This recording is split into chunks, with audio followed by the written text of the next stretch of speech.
Selamat datang di channel Coco Sandy. Topik yang akan kita bahas kali ini bertema mengenai kasus kriminal. Kasus kriminal mengenai pembunuh berantai bernama Nico Jenkins. Pria ini sempat viral di TikTok belum lama ini. Berikut salah satu contoh videonya.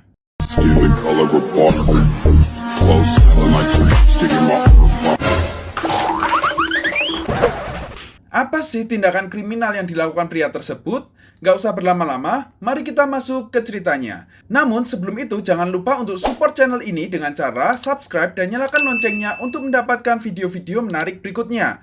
Dan jangan lupa untuk like dan share video ini. Terima kasih.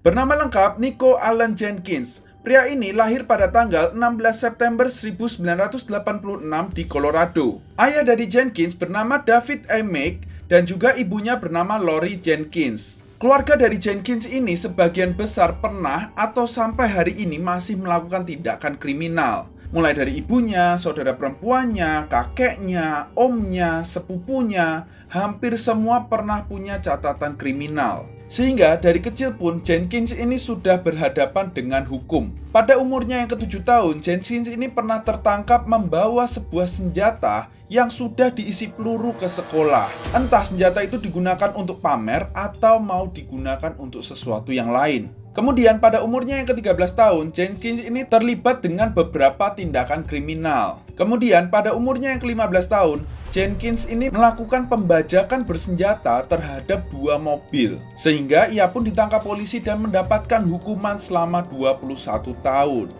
Namun cukup 10,5 tahun, Jenkins sudah bisa menghirup udara bebas. Pada bulan Juli 2013, tak butuh waktu lama setelah dia keluar dari penjara, Jenkins melakukan tindakan paling parah yang pernah ia lakukan, yaitu melakukan pembunuhan berantai. Pada 11 Agustus 2013, Jenkins ini bertemu dengan 2 orang yang baru ia kenal bernama Juan Uribe Pena dan Jorge Caciga Ruiz. Jadi ceritanya Jenkins ini melakukan tawaran terhadap 2 orang itu seperti ini.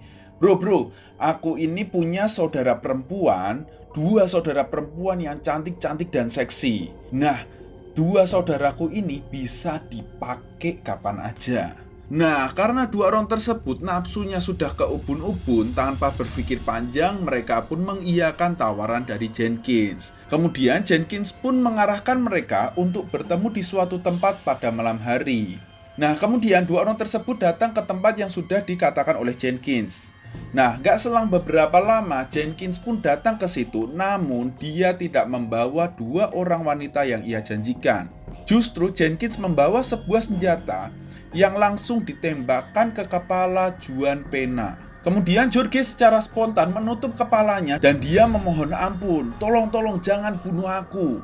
Nah, tapi Jenkins ini tidak mendengarkan sedikit pun omongan dari Jorge dan langsung menembakkan senjatanya ke kepala Jorge yang mengakibatkan tangan yang menutupi kepalanya pun harus berlubang. Dan 2 orang tersebut pun akhirnya mati seketika. Jenkins pun langsung meninggalkan TKP saat itu juga. Nah, pada pukul 5 pagi waktu setempat, sebuah mobil patroli mengitari daerah tersebut. Nah, ketika mereka melihat sebuah mobil pickup berwarna putih yang mencurigakan, mereka pun menghentikan mobil tersebut. Lalu polisi keluar dari mobil, berusaha melakukan pengecekan terhadap mobil tersebut. Betapa kagetnya para polisi ketika melihat ada 2 orang yang sudah mati bersimbah darah di dalam situ. Kemudian polisi melakukan pengecekan dan didapati kantong celana dari kedua pemuda tersebut terlihat keluar tanda-tanda mereka dirampok. Setelah itu polisi pun melakukan investigasi terhadap perampokan tersebut. Gak butuh waktu lama, pada tanggal 19 Agustus 2013, Jenkins ini bertemu dengan salah satu temannya yang ia kenal sewaktu di dalam penjara. Pria tersebut bernama Curtis Bradford. Nah, malam sebelumnya Curtis ini sempat memposting foto dia dengan Jenkins, tanda persahabatan mereka. Pada hari itu, pada tanggal 19 Agustus, Jenkins ini menawarkan pada Curtis untuk melakukan sebuah perampokan. Curtis yang percaya saja dan dia merasa Jenkins ini adalah sahabatnya di dalam penjara, dia pun lantas percaya. Nah, sewaktu Curtis lengah, Jenkins dari belakang mengeluarkan sebuah pistol lalu menembakkannya ke punggung Curtis sebanyak 2 kali. Sehingga mengakibatkan Curtis harus menghembuskan nafas terakhirnya di saat itu juga. Setelah itu, laki-laki Jenkins kabur dari tempat kejadian. Nah, pada pukul 7 pagi, seorang warga yang melintasi daerah tersebut secara kebetulan melihat ada seseorang yang tergeletak di depan garasi.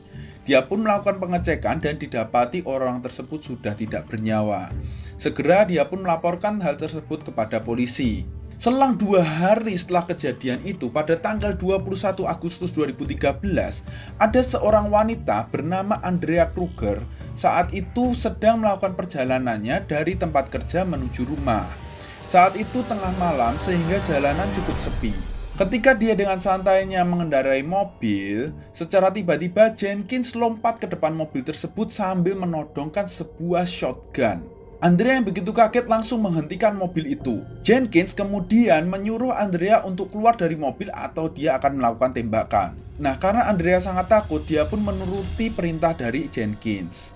Setelah ia keluar dari mobil, bukannya ia dibebaskan atau gimana, Jenkins justru langsung menembak kepala dari Andrea menggunakan shotgun, lalu menembak lehernya dan juga menembak pundaknya. Coba bayangin, tembakan pakai shotgun kena kepala, apa nggak hancur itu kepala? Setelah itu, Jenkins pun langsung membawa mobil Andrea kabur dari tempat kejadian. Nah, warga sekitar yang mendengar suara tembakan tengah malam itu langsung melaporkan kejadian tersebut pada polisi. Polisi pun segera datang ke tempat kejadian perkara pada pukul 2:15 pagi. Mereka pun akhirnya mendapati Andrea sudah tergeletak mati di tengah jalan. Kemudian pada 30 Agustus 2013, Jenkins ditangkap oleh polisi. Namun bukan karena kasus 4 pembunuhan yang ia lakukan, tapi karena dia ini dituduh telah terlibat pada tindakan terorisme. Nah, setelah dia ditangkap inilah baru polisi menyadari bahwa 4 pembunuhan yang sudah terjadi terkait dengan Jenkins. Kemudian Jenkins pun diinterogasi oleh polisi selama kurang lebih 8 jam. Polisi pun memberikan beberapa pertanyaan pada Jenkins karena mereka ingin tahu kenapa Jenkins membunuh 4 orang itu. Nah, Jenkins pun mengatakan kepada para polisi bahwa ia membunuh para korbannya untuk persembahan terhadap dewa Mesir kuno bernama Apopis, yaitu dewa yang menyerupai bentuk ular.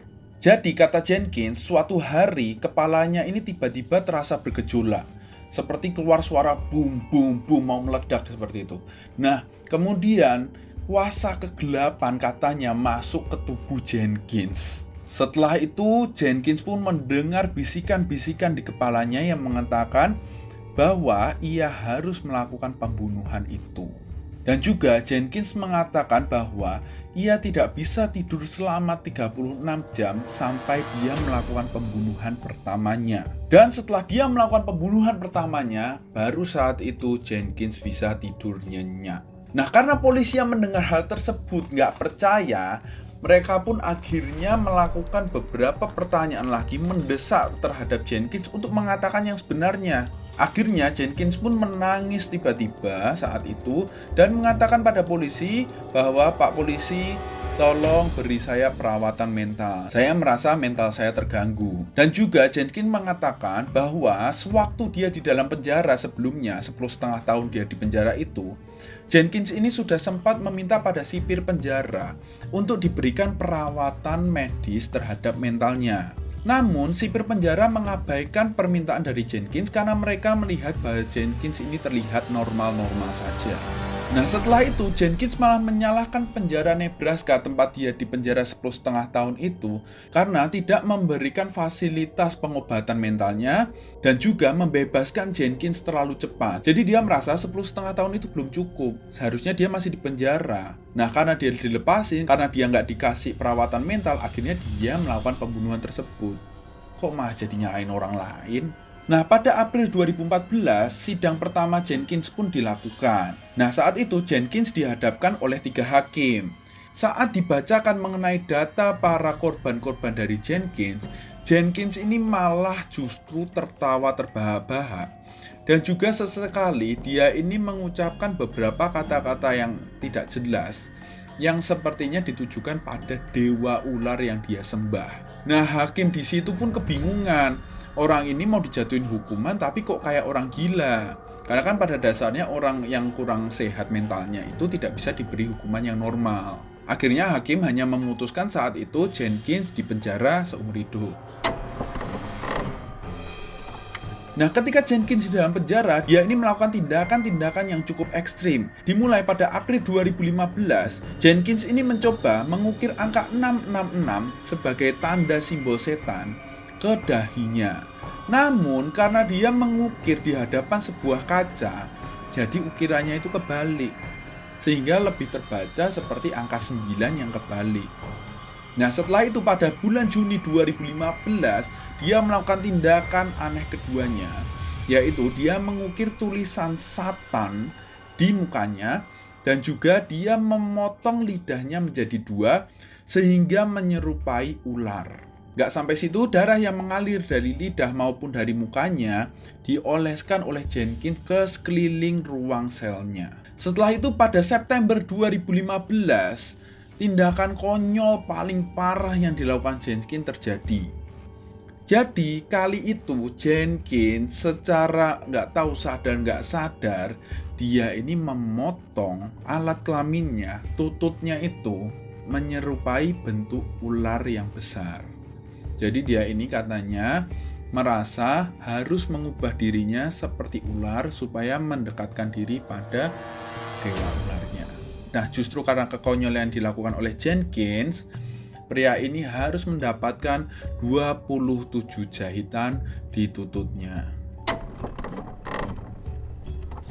Istri Jenkins yang bernama Calonda pun membenarkan bahwa Jenkins ini mendengar suara-suara dari dewa ular.